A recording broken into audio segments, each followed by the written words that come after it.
One of the more prominent displays at the Air and Space Museum is the Spirit of St. Louis. This is a videotape of the plane. It's above the main entrance of the museum on the mall. It's not far from our studios. When folks visit the Air and Space Museum, this is one of the first things they see, the Spirit of St. Louis. And tomorrow is the 74th anniversary of the day that Charles Lindbergh took off on his solo flight in that plane across the Atlantic and landed near Paris. And this book, Charles Lindbergh, An American Life, was edited by our guest, Tom Crouch. He's Senior Curator for Aeronautics at the National Air and Space Museum. Thanks very much for being with us. Thank you, Lou. What impact did Lindbergh's flight have on America in 1927, and what impact does it still have today? Well, in 1927, it had an incredible impact.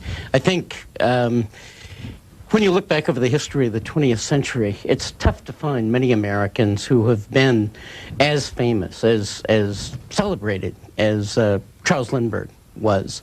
As you went through the course of the century and the course of his life, you know, he was obviously less famous at the end than he was in 1927, but he was always a presence, always a spokesman for his point of view on a variety of important subjects, from aviation in the 20s and 30s to the environment after World War II. If he hadn't made this flight, somebody would have at some point. What significance is it that it was him and not somebody else? I think the fact that it was him was incredibly significant because he looked as though he was cut out for this role. You know, he was young. He was 25 years old. He had that tousled hair, incredibly good-looking kid. And, you know, he just looked like the boy next door, the guy you'd want your daughter to bring home to meet the folks. He was just the perfect representative of this nation. And for him to do this thing, just put that extra stamp on it. You're right, someone else would have done it probably very soon after he did it if he hadn't done it. But the fact that it was him made a big difference. Tom Crouch is Senior Curator for Aeronautics at the National Air and Space Museum, is the editor of this book, Charles Lindbergh, An American Life. And tomorrow marks the 74th anniversary of that flight across the Atlantic, the first solo flight in the Spirit of St. Louis, of course, on display at the Air and Space Museum down on the mall here in Washington, D.C. We invite your calls over the next 40 minutes or so for Tom Crouch as we talk about the life of Charles Lindbergh, how this flight affected America then and now, and what his contribution has been to American life, even as we continue into the 21st century. Again, this footage of what you see when you go to the second story of the Air and Space Museum. You get a chance to see the Spirit of St. Louis up close. Tom Crouch, when people see that airplane like it is on display right there, what do they think about it? Well, there's no doubt that it's in the Smithsonian Institution is a place with, you know, a bajillion icons, things that Americans connect with, from the Star-Spangled Banner to Lincoln's top hat to Washington's uniform coat.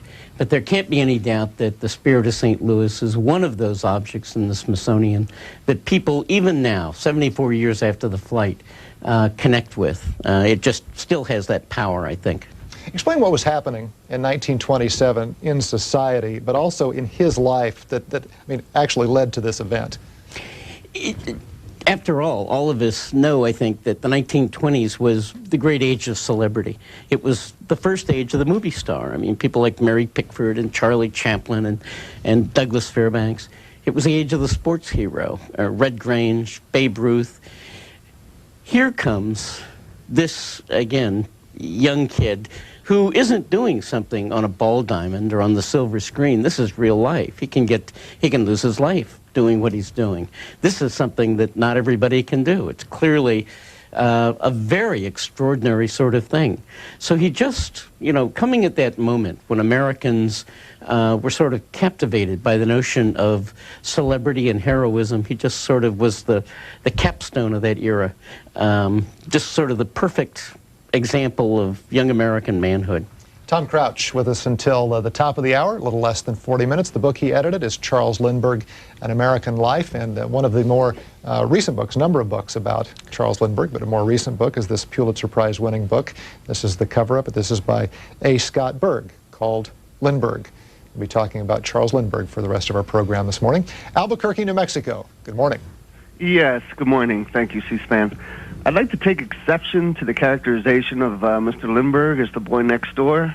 Mr. Lindbergh was a Nazi lover and someone that associated with the Field Marshal Goering and was awarded a medal by the Nazis. And, you know, I take exception, very, very much so, since my family fought the Nazis, and he was a collaborator with the enemy. Tom Crouch. Right. When I said boy next door, I was talking about public perceptions of him in 1927. In fact, even in 1927, he wasn't really the boy next door. He'd been the son of an American congressman, grew up under, you know, fairly wealthy circumstances, more so than usual. So it's just that people perceived him as the boy next door. And you're right, one of the interesting things about Charles Lindbergh as an American, as a figure whose life and career sort of stretches across the middle of the century, is the fact that he went from this real occasion of celebrity in 1927 and the years after to just the nadir in 1939, 1940, when he was connected with the Nazis, when he did make racist and anti-Semitic comments and that sort of thing. And so you have this character who really does reach the heights and the depths in terms of the way in which people look at him, understand him. The Spirit of St. Louis, of course, the most obvious display at the Air and Space Museum of the life and times of Charles Lindbergh. There are numerous other items at the Air and Space Museum regarding his life, and we had an opportunity to see some of those, which actually haven't been on public display, and Tom Crouch is going to help us as we look through some of those. And part of the footage we have is of something called the spinner, which I understand is the nose cone from the plane. Tell us about the spinner and who these names are and why they're there. Well, the spinner is the thing in front of the propeller on the very nose of the airplane. It sort of makes smooth and aerodynamic shape in the front. Lindbergh, of course, flew the Spirit of St. Louis from San Diego, where it was built in that spring of 1927, all the way across the country, stopped in St. Louis to Curtis Field in New York. And when he was on the ground in New York, the mechanics at Curtis Field noticed that there was a crack in the spinner and the little plate that comes behind it. And so they took this original spinner off the airplane and manufactured a new one and put it on. This is the spinner now in our collection at the museum that was originally on the airplane. And all the names that you see in there are the names of the Ryan factory workers who built the Spirit of St. Louis. And at least first glance, it appears there's a swastika in the middle. Yeah, yeah. Really sort of stunning in view of Lindbergh's later connections and the way in which people understood him and so on. Of course, prior to the rise of the Nazis in Germany, the swastika had been a symbol of many things. Good luck, I guess, in Native American cultures and so on. And I'm sure that's what that represents. So that spinner actually manufactured in late 1920s? It was manufactured in 1927. We have other footage we'll be seeing later in our program of some of the exhibits that are down at the Smithsonian regarding the Spirit of St. Louis and the life and times of Charles Lindbergh. Our next call is from San Diego. Good morning. Good morning, gentlemen. How are you two doing this morning? Good. Just fine. How are you? That's good. My question is not so much about Charles Lindbergh as for Mr. Crouch. If he has, I see that he's a curator of a museum or so forth, and I was wondering if he had any African American aviators there inside the museum. And now I'll be quiet and listen. Thank you. Yes, we sure do. We have an exhibit on African Americans in the history of aviation, their role both in the development of American aviation and all of that sort of thing. And we've talked about an expanded exhibition on that subject too. We published a book at the National Air and Space Museum on African Americans in aviation and helped the Smithsonian Institution Traveling Exhibition Service produce a traveling exhibition that folks may have seen on the road. And also during our next half hour, we're going to be talking on the telephone for a few minutes with Charles Lindbergh's daughter, Reeve Lindbergh, who is an author, and she's written a book about one of the pioneers in African American aviation. She'll be on the phone with us a little bit later. Arlington, Texas, good morning. Yes, the flight that he did across the Atlantic. In so that during the flight that he had a fly flying around inside the. Is this real, or is this just make believe for television? The thing that you're talking about with the fly flying around in the cockpit, and he's wondering, you know, if a fly is flying inside the airplane, does that add to the total weight that the airplane's carrying and that sort of thing, is from the film. I don't think it's actually in the book Spirit of St. Louis that Lindbergh wrote about the flight. I could be wrong, but I think it's just in the film. Was he still living when the film was made with Jimmy Stewart? He was. Do you know what he thought about it?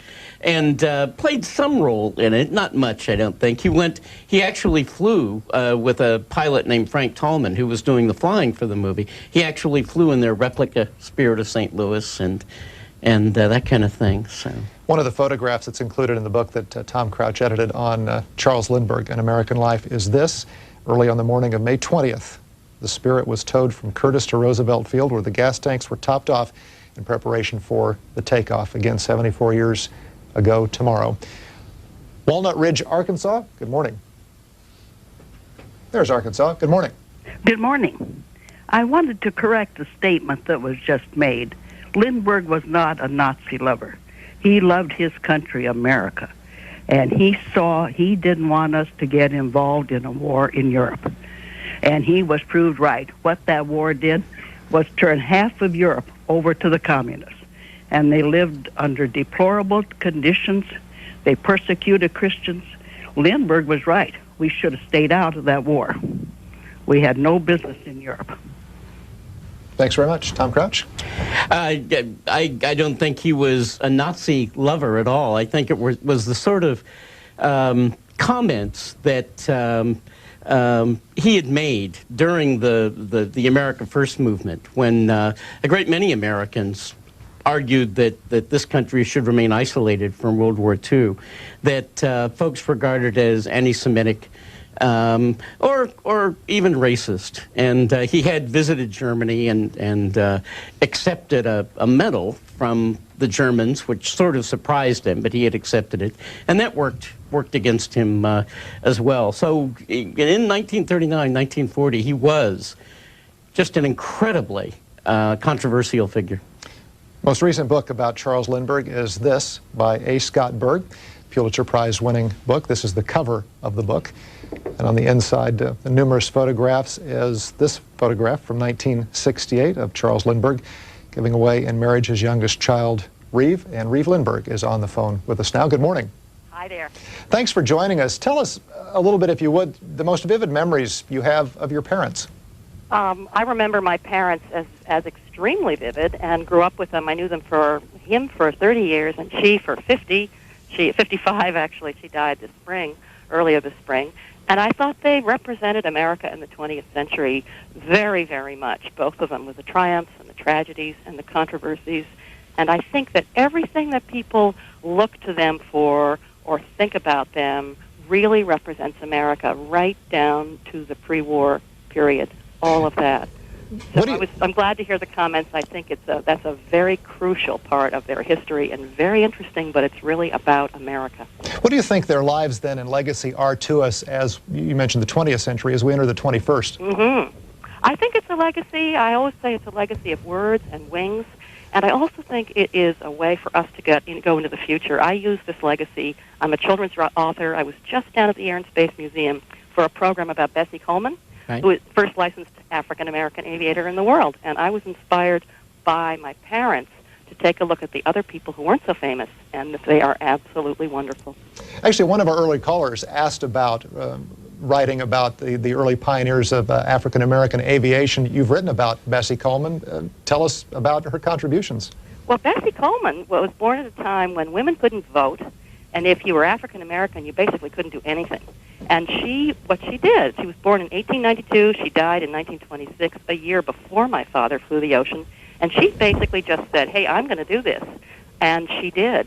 And for children, it's a wonderful, wonderful lesson. So when I talk to children, I show a picture of my father and say, this was the hero of the century, and here's another. And then I show a picture of Bessie, because there are many unsung heroes who didn't get famous. And my parents really got too famous They lost a child. Their life was quite distorted by the fame, despite the wonderful contributions. And it seems to me that's part of a legacy of fame, is you begin to shed light on what other people have done and kind of even things up a bit so that children can be inspired by all the heroes, whether they're famous or not. Yeah, we're looking at books, of course, written by others, but you, a family member, have written a book, a memoir about your life in the Lindbergh family. And from that, what do you want people to know about your parents that only you're able to tell the story that outside authors can't? Well, I think they need to know that they were very human. They were individuals with great strengths, certainly faults, and tragedies and triumphs and all that, but nobody's famous at home. And that's really what I know about. I know that from the inside, Charles and Anne Lindbergh were also parents. They were also a husband and wife. They were people with many friendships, and they were individuals like all of us. So I wrote about that. I mean, I didn't know he was famous, and I flew with him every Saturday one year, and I was a little bored. And there's a story about my son and the spirit of St. Louis in the Smithsonian, which I love, which is that he and I went up in a cherry picker to look at the spirit, and I could touch it for the first time when he was 10, 1997. And I put my hand out and touched the airplane, and I turned to Ben with tears in my eyes, and I said, "Isn't this amazing?" And he said, "Yeah." He said, "I've never been in a cherry picker before." I remember that morning. Yeah, that's right, Tom. You do remember that morning.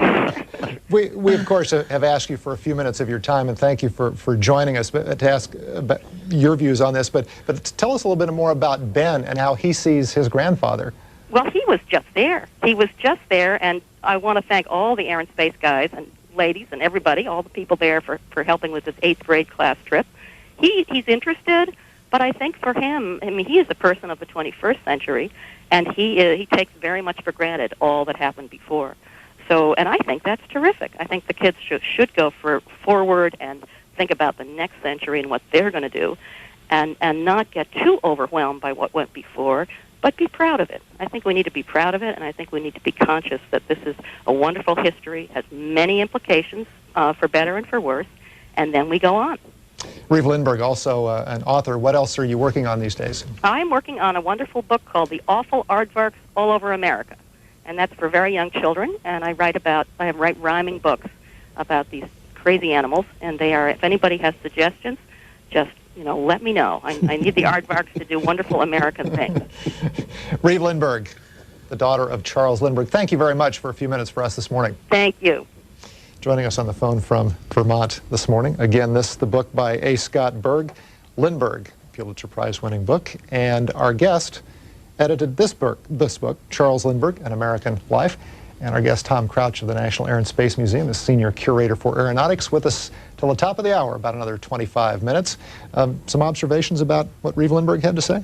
Yeah, there's another Lindbergh grandchild, Eric Lindbergh, who's been sort of the family representative on the group that put together the X Prize. The X Prize is supposed to encourage private trips into space. The development has to be private, and you have to send a certain 3 people, I think, up, and you have to do it again within a month to be sure you can really do it safely and get them back. And there's a prize established.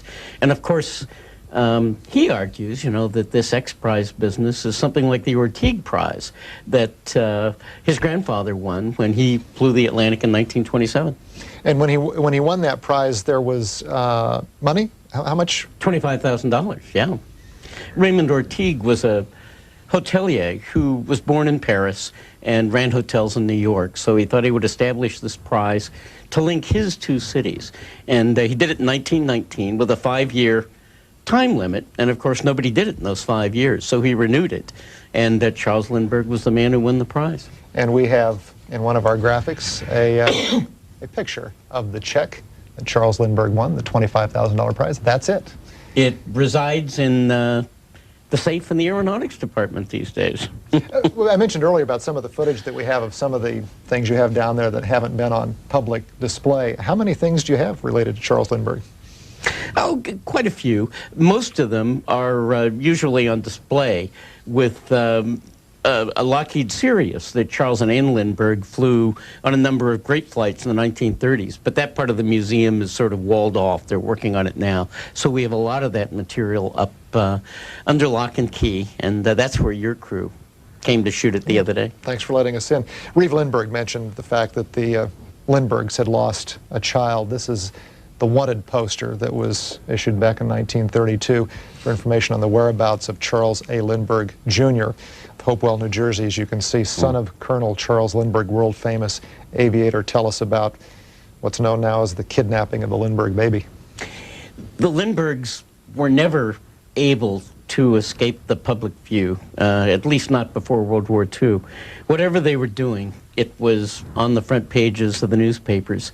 And the kidnapping, in some sense, I think, they always saw as a result of their sort of unwanted celebrity, and part of what it brought with them. But again, it was one of those moments in the Lindbergh story that are just incredible because of the level of press interest and just the incredible ballyhoo and brouhaha and so on that was going on around originally the kidnapping, and then the long extended search for the kidnappers, and then the capture and trial of Bruno Richard Hauptmann and his execution ultimately. The whole thing led the Lindberghs to move to Europe, actually, to sort of escape the kind of pressure that they were getting from the press constantly.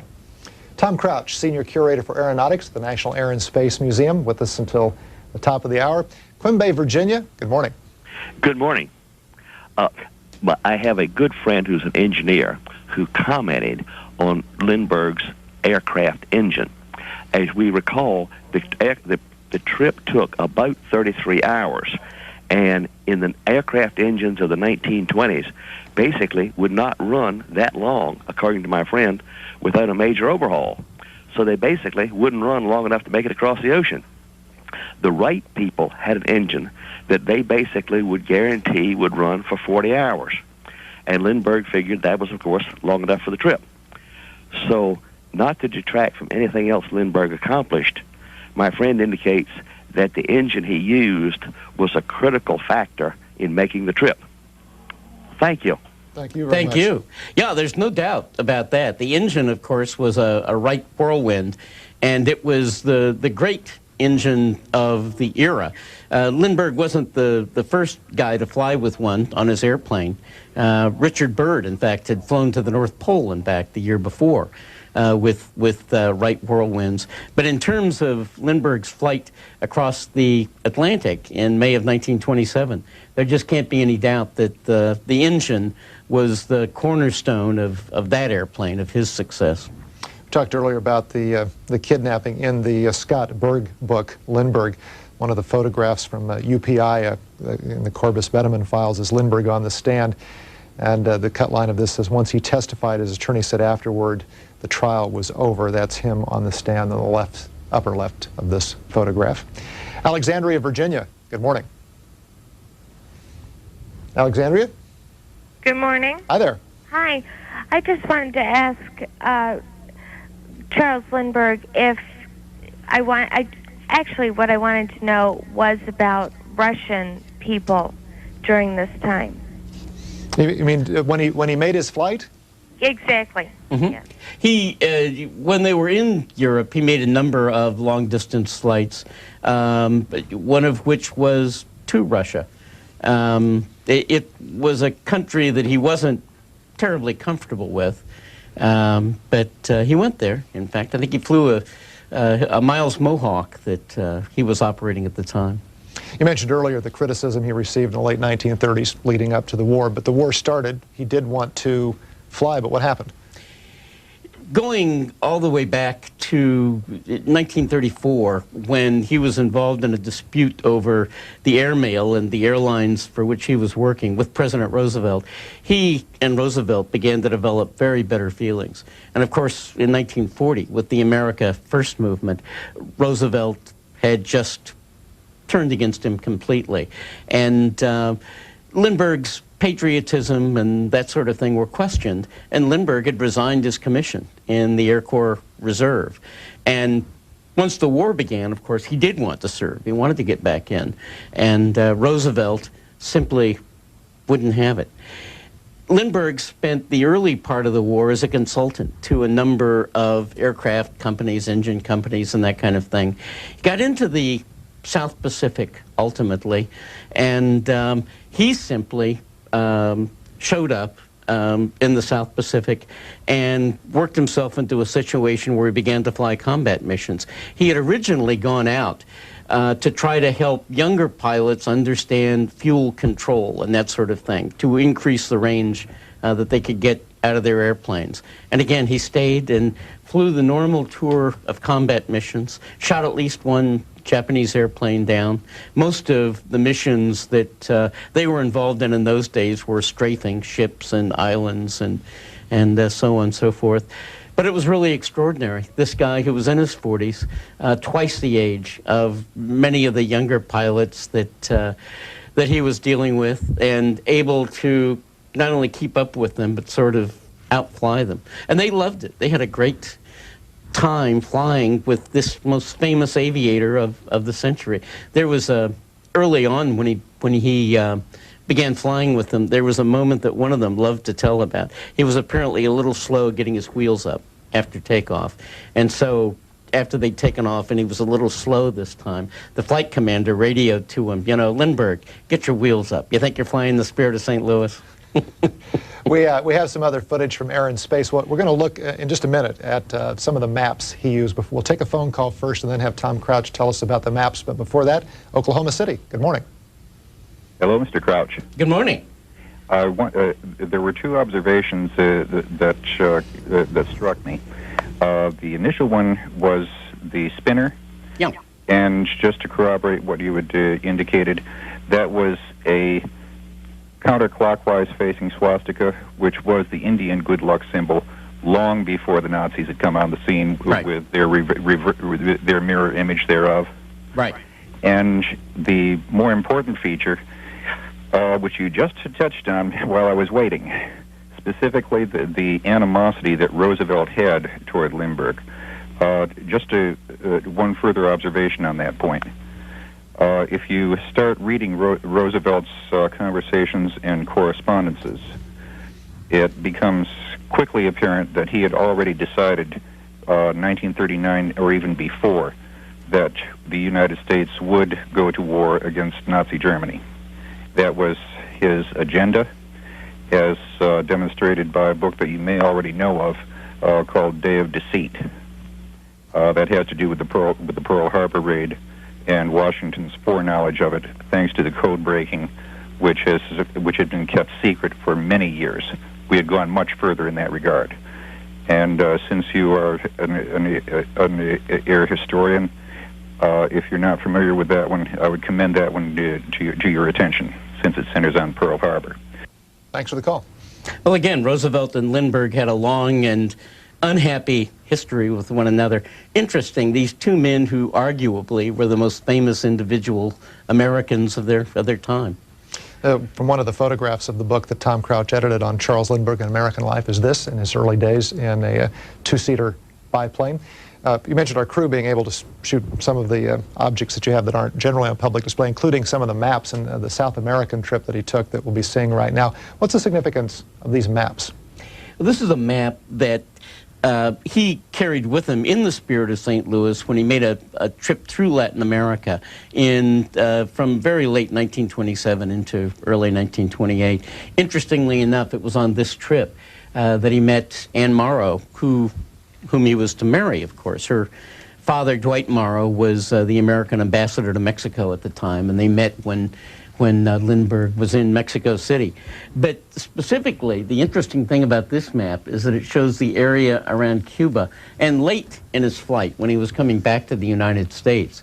This was a map that he had when he was getting ready to land in Havana. And you see the handwriting on the map.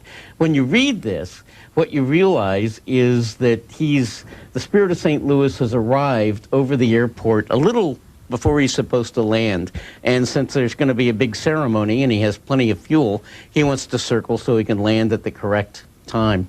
And he's written the remarks that he's going to make when he lands and gets out of the airplane on the map. We had this map on exhibit, gosh, for about 20 years in a case downstairs, and didn't really recognize that his handwritten remarks, the speech notes, were on there. And we had to take it out. A colleague took it out a couple of years ago, and we were stunned and delighted by this really human touch that we discovered. One of the books we have on our desk this morning, again, the story Lindbergh by A. Scott Berg, Pulitzer Prize-winning book. And in it are photographs you mentioned several times. If you could tell us a little bit more about Anne Morrow Lindbergh.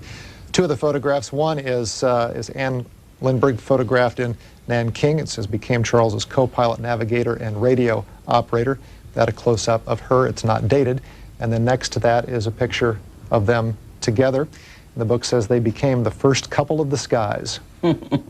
Yeah, the photograph that showed her in the white helmet was taken in 1931 when they made a trip that became her book, North to the Orient, flying north through the Canadian North and down Alaska, across the Siberian coast and down to Japan and China, studying great circle routes for airlines to come and so on.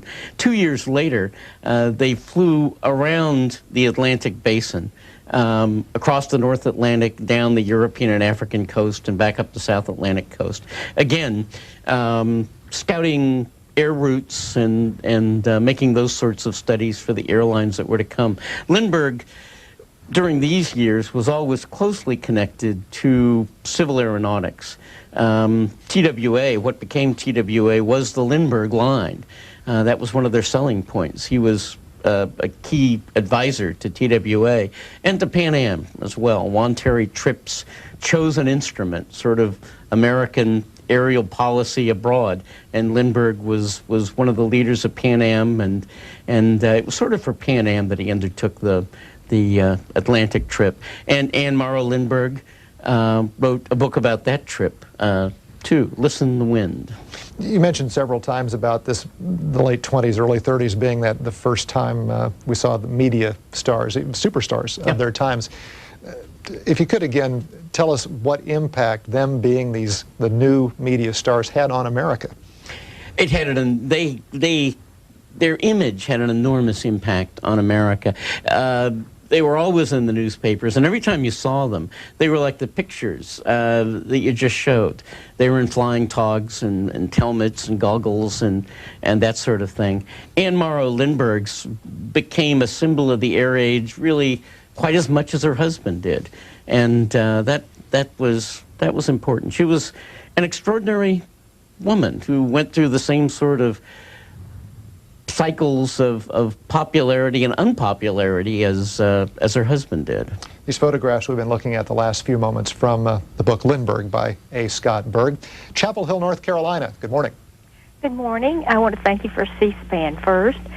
Just think that the Lindbergh's history, their biographies, will always be interesting and enthralling to Americans because they show first that the Lindberghs are humans, and that, like any human, they are subject to heartbreaking personal tragedy, and that their lives do encompass many ambiguities and contradictions. So I think they'll always be fascinating. But the real thing I wanted to talk about was the swastika emblem. The emblem that was shown on the part that came from Lindbergh's plane is a replica of the emblem used by the early American Indians, and was a sort of symbol of good luck. The emblem used by the Nazi Party, if you will examine them, is it's similar but different. The American emblem shows the the arms that bend counterclockwise. They're going counterclockwise. If you look at the Nazi emblem, they go counterclockwise. So you should really, before you say that it's a Nazi emblem, you should examine the swastika to see which way the arms bend. If they go to the right, they're the Nazi emblem. If they go to the left, they're the Indian emblem. Thanks very much. Thank you. Our guest, Tom Crouch, is Senior Curator for Aeronautics at the National Air and Space Museum, and has a biography that's small print, a full page here. I don't think I can begin to read all of this, but the author of a number of books, has a BA in History from Ohio University, an MA in History from Miami University, and a PhD in American history from Ohio State. His hometown is Dayton, Ohio. A number of positions with the National Air and Space Museum. Is currently senior curator for aeronautics and is working on a new book, tentatively titled, it says here, Wings, A Centennial History of the Airplane. Publisher will be Norton. What are you working on, Wings? As you said, it's sort of a one-volume narrative history of the airplane. I'm probably best known as a biographer of the Wright brothers. I like doing biography. So this one has been a little different. You have to stand way back and sort of look at the big picture, the big twists and turns, and what's really made a difference. And certainly, Charles Lindbergh is a character in that book. Aside from his impact on American life that we've talked about quite a bit, what did this flight mean to the aviation business? Oh, it had an enormous impact on the aviation business because of federal legislation passed in the mid-1920s. There was already a little sort of boomlet underway in terms of aviation stocks, investing in aviation and that sort of thing. And again, Lindbergh's flight just sort of put the cap on that. It turned into a full-scale boom that ultimately exploded, in fact, of course, during the Depression. But he just became sort of the living symbol of everything that interested people about aviation. You know, the extent to which it underscored values that Americans had always cherished, courage and determination and the ability to soar over obstacles and that kind of thing. He really embodied all of that. He came from this technical background and in later years became involved in technology, was also interested in the environment. Tell us a little bit about his later life. One of the really interesting things about Lindbergh is the extent to which you can see him undergoing sea changes to some sort, to some degree, early in his career. As he himself said, he was really a great believer in the power of science and technology to change the world for the better. Later in his life, after World War II, he became much more concerned about other sorts of issues, about environmental issues, about cultures. He was interested in the Tassidae people of the Philippines. He actually had friends in East Africa. He was worried about the extent to which globalism was destroying traditional cultures and wildlife conservation, all of those sorts of issues. He, in fact, was an opponent of the American supersonic transport. When that issue was being argued in the Congress and in other venues as well. And he really argued against it because of environmental concerns over damage to the upper atmosphere, noise, those sorts of issues. This is one of the photographs from the book by A. Scott Berg Lindbergh, a picture of Charles Lindbergh in 1967 in Indonesia. Bowling Green, Ohio. Good morning. Good morning. I wanted to mention what I think was Admiral Lindbergh's most important book. It's in my hand, and it's only 41 pages, and the title is The Wave of the Future. All right.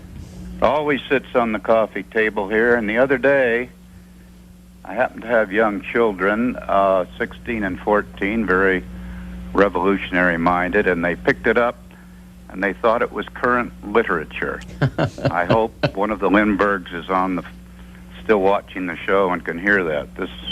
What's it about? It's a 41-page book. It was often described at the time as a defense of Charles Lindbergh's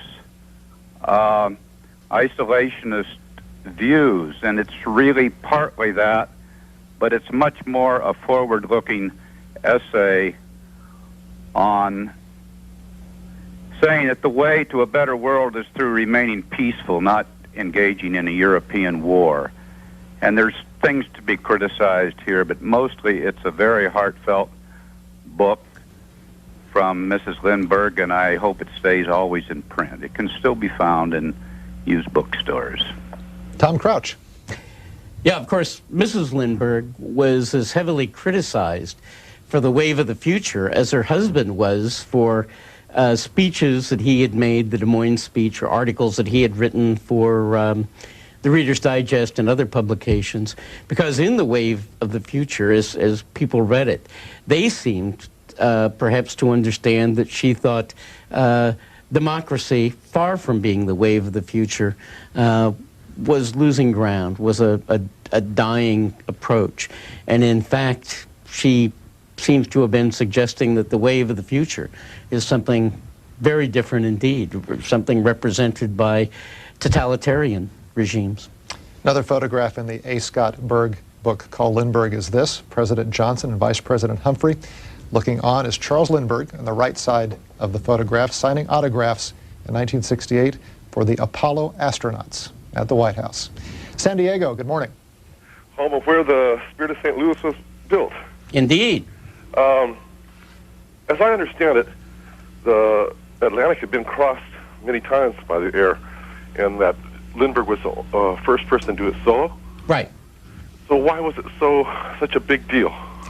Well, you're right. The Atlantic had been flown many times, beginning in 1919 when the U.S. Navy's NC-4 made the flight across for the first time, and a couple of Britons, John Alcock and Arthur Whitten Brown, flew it in a Vickers-Vimy nonstop. And by the time Lindbergh had flown it, a great many people had already done it. And so you're right. The question is, why was that solo flight so important? And I think the key to that is a mixture of understanding that a lot of people had tried to do it before Lindbergh earlier in 1927, and it had been a big news story. 6 people had actually died trying to do it in the 6 months or so before Lindbergh did it. So it was the Atlantic was in the headlines again. And again, the other part of it was him, the way he looked, the way he presented himself. As we said, he was just sort of the perfect image of young American manhood, that it captivated everyone. I've always thought it was interesting that the next aviator who did that, the following year, 1928, was Amelia Earhart, who flew the Atlantic with a pilot and another fellow in 1928. And she was often described as, you know, the Lady Lindbergh, with the tousled hair and slim and that sort of thing. So I think if you want to understand why it was such a big deal, he's very much a part of that. In these Saturday segments, looking at the history of people who have influenced America, we've been looking at a number of photographs from this book. It's the prize-winning book by A. Scott Berg Lindbergh. Our guest this morning is the editor of this, Charles A. Lindbergh, An American Life. Tom Crouch is also senior curator for aeronautics at the National Air and Space Museum. And his new book, to be published by Norton, tentatively titled Wings, A Centennial History of the Airplane. Thank you very much. Thank you.